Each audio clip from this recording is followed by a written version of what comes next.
नमस्कार दोस्तों, मैं हूं रेखा। आप सभी का स्वागत करती हूं आपके अपने YouTube चैनल पर। आज की वीडियो में मैं आपको हरतालिका तीज व्रत की पूजा करके दिखाने वाली हूं, बिल्कुल आसान तरीके से, ताकि आपको व्रत वाले दिन पूजा करने में आसानी हो, सुविधा हो। कल ही मैंने वीडियो अपलोड किया है हरतालिका तीज व्रत में क्या क्या पूजन सामग्री लगती हैं। अगर आपने वो वीडियो नहीं देखा है तो एक बार उसे भी अवश्य देख लें। इसी वीडियो के नीचे और आई बटन में आपको उसका भी लिंक मिल जाएगा। हरतालिका तीज व्रत सौभाग्यवती स्त्रियां और कुंवारी कन्याएं दोनों ही इस व्रत को रखती हैं। भाद्रपद मास के शुक्ल पक्ष की तृतीया तिथि के दिन हरतालिका तीज व्रत किया जाता है।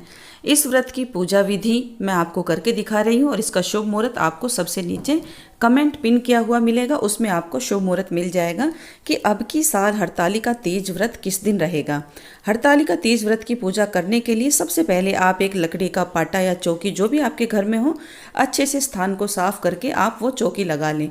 उसके ऊपर लाल, हरा, सफ़ेद, पीला जो भी आपके घर में वस्त्र उपलब्ध हो, आप वो बिछाकर शिव परिवार का फोटो रख लें। अगर मिट्टी का शिव परिवार आपने बना के रखा है तो आप वो पूजा में अवश्य शामिल करें। हरतालिका तीज व्रत में मिट्टी का शिव परिवार बनाकर उनका पूजन करने का ही नियम बताया गया। अगर आपको किसी वजह से मिट्टी उपलब्ध ना हो पाए तो आपके घर में शिव परिवार का जो भी फोटो हो आप वो रखकर पूजन कर लेना। सबसे पहले कलश स्थापना की जाती है। कलश स्थापना करने के लिए एक तांबे का या मिट्टी का या पीतल का जो भी कलश आपके घर में हो, आप गंगा जल और शुद्ध जल मिलाकर आप वो रख लें। उसमें एक हल्दी की गांठ, एक सुपारी और 1 रुपये का सिक्का, अक्षत, दुर्वा और फूल, ये सभी चीज़ें डालकर आपको कलश स्थापित करना है। उसके ऊपर आम या अशोक के पंच पल्लव आपको लगाने हैं। साथ में किसी आम के पत्ते से, दुर्वा से या फूल से आपको कलश का, भगवान शिव परिवार का, सभी का आपको छींटे देकर उनको शुद्धिकरण करना है। आम के पत्ते से या दुर्वा फूल से जल के छींटे आप अपने ऊपर भी लगा लें, जिससे कि आप अच्छी तरह से पवित्र हो जाएं। अगर आपको पवित्रीकरण का मंत्र आता है तो आप पवित्रीकरण का मंत्र भी बोल सकते हैं। इस पूजा को करने के लिए सबसे पहले दीपक प्रज्वलित करें। किसी भी पूजा को जब हम करते हैं तो हमारे कर्म का साक्षी दीपक ही बताया गया है। धूप दीप लगाकर, अगर आपने मिट्टी का शिव परिवार बना के रखा हुआ है तो सबसे पहले शुद्ध जल और गंगा जल मिले हुए जल से आपको स्नान कराना है। उसके बाद आपको कच्चा दूध लेना है और कच्चे दूध से स्नान कराना है। जब भी आप स्नान कराएं तो शिव मंत्रों का आप जाप करते रहें। जो भी आपको शिव मंत्र आता है, ओम उमा महेश्वराय नमः, ओम पार्वती पतिये नमः, या फिर जो भी मंत्र आपकी जीवा पर रटा हो, अच्छे से बैठा हो, उसी मंत्र के साथ आपको शिव पूजन करना चाहिए। सबसे पहले शुद्ध जल और गंगा जल से स्नान कराएं, उसके बाद कच्चे दूध से, उसके बाद दही से, फिर घी से और फिर शक्कर, गुड़ जो भी आपके पास हो आपको उससे स्नान कराना है। स्नान कराने की यही सही विधि है। स्नान कराने के बाद अलग पात्र में आप शिव परिवार को रखें और एक एक करके उनको तिलक लगाएं।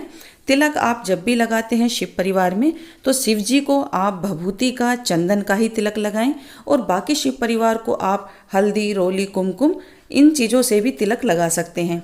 शिव परिवार की पूजा में सबसे पहले आपको भभूति रखनी, मैंने सामग्री में आपको पहले ही बताया हुआ है। अब मैं जो भी तिलक लगा रही हूँ, माँ मंगला गौरी को, गणेश जी को, कार्तिकेय को, ये सभी को मैं चंदन से, कुमकुम से और रोली से तिलक लगाऊंगी। बाबा भोलेनाथ को भस्म या भभूति या चंदन से ही आपको तिलक करना है, इस बात को आपको ध्यान में रखना है।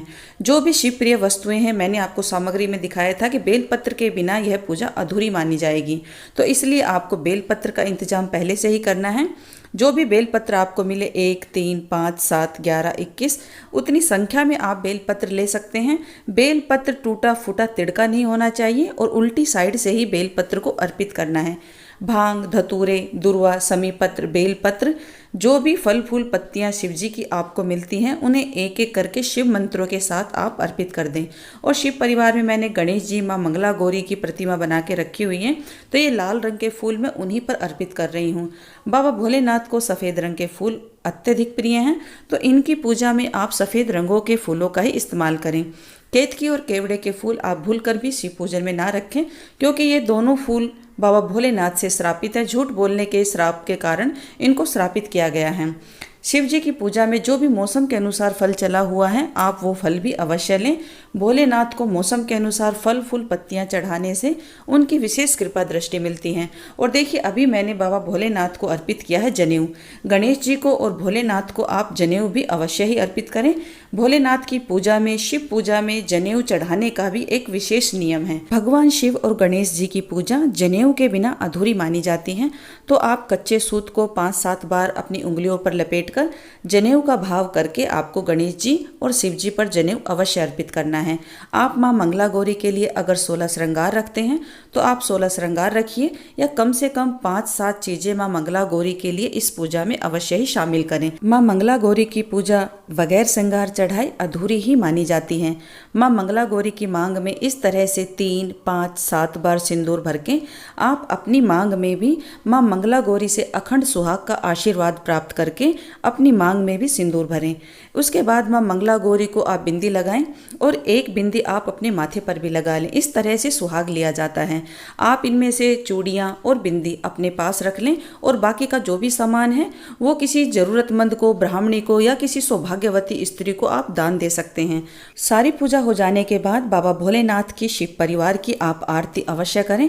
आप चाहें तो कर्पूर गौरम करुणावतारम वाली आरती कर सकते हैं, या फिर गणेश जी, शिव जी, माँ मंगला गौरी की जो भी आरती आपको अच्छे से याद हो वो आरती करें। और चाहे जितना भी ज्ञान हो, कोई भी पूजा हो, कोई ना कोई त्रुटि हो ही जाती है, तो पूजा के बाद आप क्षमा प्रार्थना अवश्य करें। आवाहनम न जानामि विसर्जनम पूजा चिवम न जानामि क्षमस्व सर्वे देवम। इस तरह आप बिल्कुल साधारण और सरल तरीके से हरतालिका तीज व्रत की पूजा कर पाएंगे। अगर आपको यह वीडियो थोड़ा सा भी पसंद आए, आपके लिए उपयोगी हो, तो कृपा करके वीडियो को लाइक और चैनल को सब्सक्राइब अवश्य करें। बेल आइकन को भी प्रेस कर लें ताकि पूजा पाठ, व्रत, त्योहार की सभी वीडियो आप देख पाएं सबसे पहले। मिलती हूँ आपसे इसी तरह की एक महत्वपूर्ण वीडियो के साथ। तब तक के लिए हर हर महादेव, जय भोलेनाथ।